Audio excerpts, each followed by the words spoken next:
केंद्रीय बजट पर भाजपा की सहयोगी जनता दल यूनाइटेड आपस में ही बंट गई है। जेडीयू के मुखिया नीतीश कुमार ने जहां बजट की सराहना की है, तो वहीं दूसरी ओर जदयू संसदीय बोर्ड के अध्यक्ष उपेंद्र कुशवाहा ने जमकर खिंचाई की है। सीएम नीतीश ने बजट की तारीफ करते हुए एक के बाद एक 5 ट्वीट्स कर दिए हैं।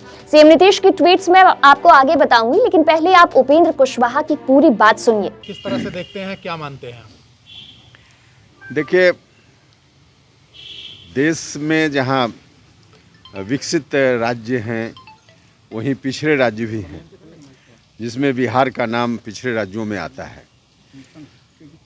तो विकसित राज्यों को यदि ध्यान में रखा जाए तो उसके हिसाब से बजट प्रशंसनीय है, ऐतिहासिक है। बहुत अच्छे काम करने की घोषणा उसमें हुई है। लेकिन जब हम बिहार की नज़र से देखते हैं तो बजट निराशाजनक हमको दिखता है, क्योंकि बिहार को कुछ विशेष मदद की ज़रूरत है। लगातार माननीय मुख्यमंत्री जी के नेतृत्व में एनडीए की सरकार काम कर रही है। बिहार आगे बढ़ भी रहा है, हर सेक्टर में आगे बढ़ रहा है। लेकिन अन्य राज्यों के मुकाबले, जो विकसित राज्य हैं उनके मुकाबले हम अभी तक नहीं पहुंच पाए हैं। और वहां तक पहुंचने का एक ही फार्मूला है कि बिहार पर विशेष ध्यान दिया जाए। हम उम्मीद कर रहे थे कि हमारी जो मांग है विशेष राज्य के दर्जा की मांग, इस पर वित्त मंत्री जी ध्यान देंगी, लेकिन इस बजट में इस मांग को अनसुना कर दिया गया।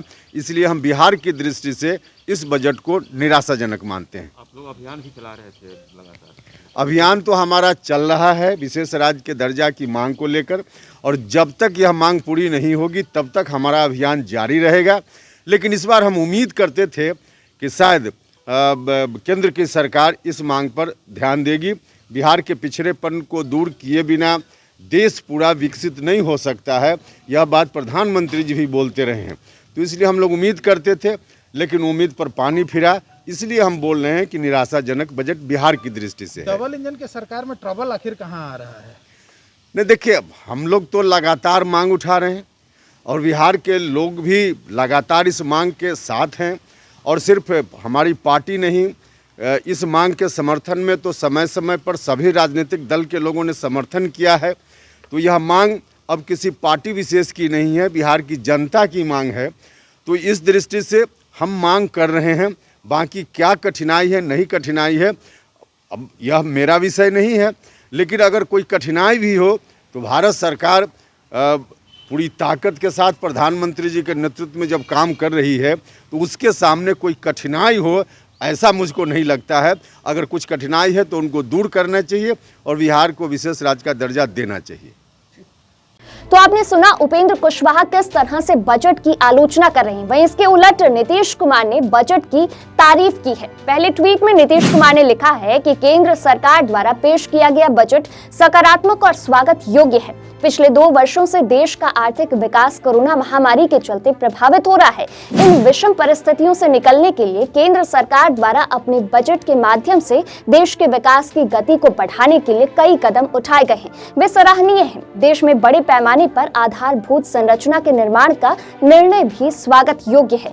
सीएम ने लिखा है कि धान और गेहूं की अधिप्राप्ति को बढ़ाने के निर्णय से किसानों को काफी फायदा होगा। प्रधानमंत्री आवास योजना के तहत 80 लाख नए मकानों के निर्माण का निर्णय स्वागत योग्य है। नीतीश कुमार ने अगले ट्वीट में लिखा है कि राज्य सरकारों को केंद्रीय करों की हिस्सेदारी के रूप में इस वर्ष और अगले वर्ष अधिक राशि प्राप्त होगी। इससे राज्य सरकारों की वित्तीय कठिनाइयां कम होगी और राज्यों को राहत मिलेगी। सीएम आगे लिखते हैं कि राज्य सरकार द्वारा अपने संसाधनों से गंगा के दोनों किनारे के 13 जिलों में जैविक कॉरिडोर विकसित किया जा रहा है। केंद्रीय बजट में गंगा के किनारे 5 किलोमीटर के दायरे में प्राकृतिक खेती का कॉरिडोर विकसित करने का निर्णय सराहनीय है।